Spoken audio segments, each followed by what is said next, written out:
আল্লাহ রাব্বুল আলামিন বলে দেন, ও পৃথিবীর মানুষেরা রে, ও আমার বান্দা তোমরা শুনিয়ে রাখো, ও আমার বান্দা তোমরা শুনিয়ে রাখো, আমি আল্লাহর নাম হলো 99টা, আর আমার বন্ধুর নাম 100টা আমি দিয়ে দিয়েছি।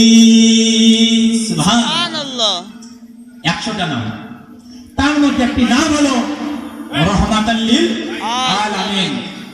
রহমাতাল লিল আলামিন, আলম হলো বহু বচন, আলামিন এক বচন। কয় বচন? এক বচন। আলম 18,000 মাখলুকাতের নবী, আরশ কুরসি লৌহ মাহফুজের নবী, জান্নাত জাহান্নামের নবী, আল্লাহর যত সৃষ্টি সব সৃষ্টির নবী হলেন নবী মুহাম্মাদুর রাসূলুল্লাহ। জয় শরীফ বলি সুবহানাল্লাহ, সুবহানাল্লাহ।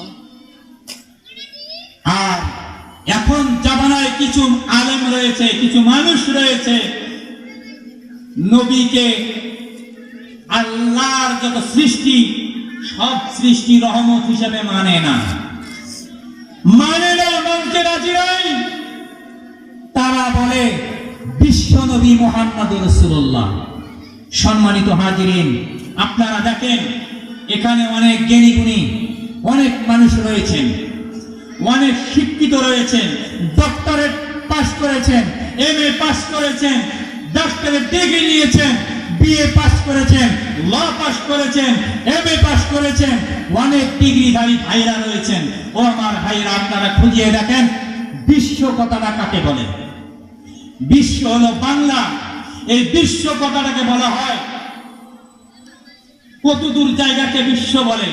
আর বিশ্বের বড় হলো মহাবিশ্ব, তার বড় হলো শূন্য, তার বড় হচ্ছে মহাশূন্য, তারপরে হচ্ছে গ্যালাক্সি, তারপরে হচ্ছে আরশ, তারপরে হচ্ছে কুরসি, তারপরে কালাম, তারপরে হচ্ছে জান্নাত, তারপরে জাহান্নাম, তারপরে আল্লাহর হুকুমের জগৎ। কথা বলুন ঠিক কিনা?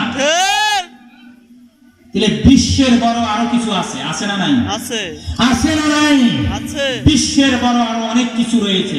আমার ভাইরা, আল্লাহর নবীকে যদি গন্ডির মধ্যে আনি ফেলিয়ে রাখেন, আল্লাহর নবীর ইজ্জত যদি ধরে টানাটানি করেন, আল্লাহর নবীকে যদি ছোট করতে চান, আল্লাহ বলেন বাদুহুম বিবাদিন দাহিরা, ওই মানুষেরা কখনো যার সন্তান ছাড়া ইমানদারের বাচ্চা হতে পারে না। কথা বলেন ঠিক কিনা?